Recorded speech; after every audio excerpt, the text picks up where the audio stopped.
I'm going to be talking about my new book, which is called Crowd Surfing, Surviving and Thriving in the Age of Consumer Empowerment. And what the book does really is examine the phenomena of consumer empowerment, which you can probably best understand through two pieces of human behaviour. First of all, is the sense of self-expression, and also collective action, and that's all being accelerated by new technology.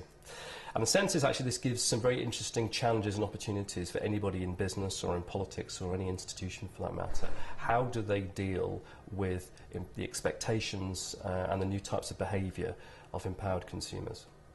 I think there are two inspirations for writing the book. The first one was really, there's been some fantastic books written about consumer empowerment, books like Wikinomics, Here Comes Everyone, The Wisdom of the Crowds. But in reading them, I was actually left with a real sense of frustration, that you're kind of left with a kind of so what sense. You know, they depicted a very interesting, very challenging world, but what did it actually mean for those people who had to deal with the crowd?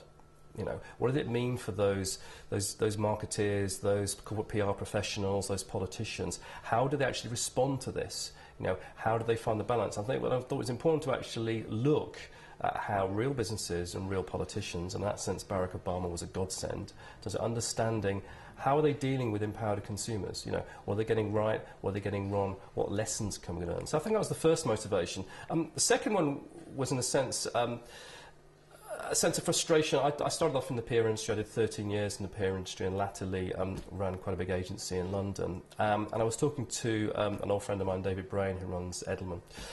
And we said it was very interesting actually how the UK PR industry is yet to really produce a piece of thought leadership. Which I find quite strange, because you know, PR people are innately bright, they're good writers, they like talking, they certainly have opinions, but when you think about it, it's actually very difficult to find a book written by a PR person that wasn't about how to do better PR or how to evaluate PR.